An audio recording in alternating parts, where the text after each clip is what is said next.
ಒಂದು ಚಿಕ್ಕ ಊರು. ಆ ಊರಿನ ಕೊನೆಯ ತುದಿಯಲ್ಲಿ ಮಣ್ಣಿನ ಮನೆ. ಮನೆಯ ಗೋಡೆಗಳು ಚಿರಚಿರೆ ಹೊಡೆದಿದ್ದವು, ಮೇಲ್ಚಾವಣಿ ಹಳೆಯ ಹೆಂಚಿನದು. ಆ ಮನೆಯಲ್ಲಿ ವಾಸಿಸುತ್ತಿದ್ದವರು ಲಕ್ಷ್ಮಜ್ಜಿ. ಲಕ್ಷ್ಮಜ್ಜಿ ವಯಸ್ಸು 70 ದಾಟಿತ್ತು.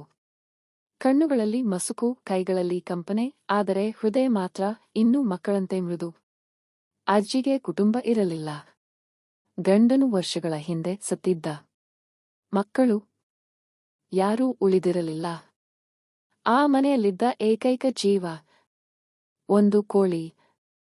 ಅಜ್ಜಿ ಅದನ್ನು ಚಿನ್ನಿ ಎಂದು ಕರೆಯುತ್ತಿದ್ದಳು. ಚಿನ್ನಿ ಅಜ್ಜಿಯ ಜೀವ. ಚಿನ್ನಿ ಸಾಮಾನ್ಯ ಕೋಳಿಯಲ್ಲ. ಅದು ಅಜ್ಜಿಯ ಜೊತೆ ಮಾತನಾಡುತ್ತಿದ್ದಂತೆ ಅನ್ನಿಸುತ್ತಿತ್ತು. ಅಜ್ಜಿ ಬೆಳಿಗ್ಗೆ ಎದ್ದ ತಕ್ಷಣ ಹೇಳುತ್ತಿದ್ದಳು, ಏ ಚಿನ್ನಿ, ಇವತ್ತು ರಾತ್ರಿ ಮಳೆ ಬರಬಹುದು ಅನಿಸುತ್ತೆ. ಕೋಳಿ ಕೊಕ್ ಅಂತ ಉತ್ತರಿಸಿದರೆ ಅಜ್ಜಿ ನಗುತ್ತಳು. ಅದೊಂದು ಸಂಭಾಷಣೆ.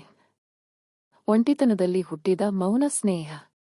ಬೆಳಗಿನ ದಿನಚರಿ. ಪ್ರತಿದಿನ ಬೆಳಿಗ್ಗೆ 4 ಗಂಟೆಗೆ ಅಜ್ಜಿ ಎದ್ದುಕೊಳ್ಳುತ್ತಿದ್ದಳು. ಕೋಳಿಗೂ ಅದೇ ಸಮಯ. ಅಜ್ಜಿ ತಾನು ತಿಂದ ಮೊದಲು ಚಿನ್ನಿಗೆ ಅಕ್ಕಿ ಹಾಕುತ್ತಿದ್ದಳು. ಮೊದಲು ನೀನು ತಿನ್ನು ಮಗು, ನನಗೆ ನಂತರ. ಅಕ್ಕಿ ಕಡಿಮೆ ಇದ್ದ ದಿನಗಳಲ್ಲಿ ಅಜ್ಜಿ ತಾನೇ ತಿನ್ನದೆ ಚಿನ್ನಿಗೆ ಹಾಕುತ್ತಿದ್ದಳು. ಅಜ್ಜಿ ಹಸಿವಿಗಿಂತ ಆ ಕೋಳಿಯ ಹಸಿವು ದೊಡ್ಡದಾಗಿತ್ತು. ಹಳೆಯ ನೆನಪುಗಳು. ಒಂದು ಸಂಜೆ ಮಳೆ ಸುರಿಯುತ್ತಿತ್ತು. ಅಜ್ಜಿ ದೀಪ ಹಚ್ಚಿ ಕುಳಿತಿದ್ದಳು. ಚಿನ್ನಿ ಹತ್ತಿರ ಬಂದು ಕೂತಿತು. ಅಜ್ಜಿ ಹೇಳಿದಳು, ನಿನಗೆ ಗೊತ್ತಾ ಚಿನ್ನಿ, ನನ್ನ ಮಗನು ನಿನ್ನ ಹಾಗೆ ಇದ್ದ.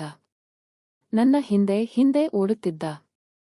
ಅಜ್ಜಿಯ ಕಣ್ಣುಗಳಲ್ಲಿ ನೀರು ತುಂಬಿತು. ಕೋಳಿ ಮೌನವಾಗಿ ಅಜ್ಜಿಯ ಕಾಲ ಬಳಿ ಕುಳಿತಿತು. ಆ ಮೌನದಲ್ಲೇ ಅಜ್ಜಿ ತನ್ನ ನೋವನ್ನು ಹೇಳಿಕೊಂಡಳು. ಊರಿನ ಜನ ಅಜ್ಜಿಯನ್ನು ನೋಡಿದರೆ ಹೇಳುತ್ತಿದ್ದರು, ಈ ಅಜ್ಜಿ ಕೋಳಿಯ ಜೊತೆ ಮಾತನಾಡುತ್ತಾಳೆ, ಸ್ವಲ್ಪ ಹುಚ್ಚು. ಆ ಮಾತುಗಳು ಅಜ್ಜಿಗೆ ಕೇಳಿಸುತ್ತಿದ್ದವು. ಆದರೆ ಅವಳಿಗೆ ನೋವಾಗಲಿಲ್ಲ. ಅವಳು ಹೇಳಿಕೊಳ್ಳುತ್ತಿದ್ದಳು, ನನ್ನ ಮಾತು ಕೇಳೋದು ಯಾರೂ ಇಲ್ಲದಾಗ ಇದೆ. ಒಂದು ದಿನ ಚಿನ್ನಿ ಊಟ ಮಾಡಲಿಲ್ಲ. ಅಜ್ಜಿ ಗಾಬರಿಗೊಂಡಳು. ಏನಾಯ್ತು ಚಿನ್ನಿ? ಕೋಳಿ ನಿಧಾನವಾಗಿ ನಡೆಯಿತು. ಅಜ್ಜಿ ತನ್ನ ಹಳೆಯ ಶಾಲು ತೆಗೆದು ಕೋಳಿಗೆ ಹಚ್ಚಿದಳು. ಆ ರಾತ್ರಿ ಅಜ್ಜಿ ನಿದ್ದೆ ಮಾಡಲೇ ಇಲ್ಲ. ಅಜ್ಜಿ ಮತ್ತು ಭಯ. ಅಜ್ಜಿ ಮನಸ್ಸಿನಲ್ಲಿ ಒಂದು ಭಯ, ಇದು ಕೂಡ ನನ್ನನ್ನು ಬಿಟ್ಟು ಹೋದ್ರೆ? ಅಜ್ಜಿ ದೇವರ ಮುಂದೆ ಕುಳಿತುಕೊಂಡು ಪ್ರಾರ್ಥಿಸಿದಳು, ದೇವರೇ, ನನ್ನನ್ನೇ ಕರೆದುಕೋ, ಇದನ್ನಲ್ಲ.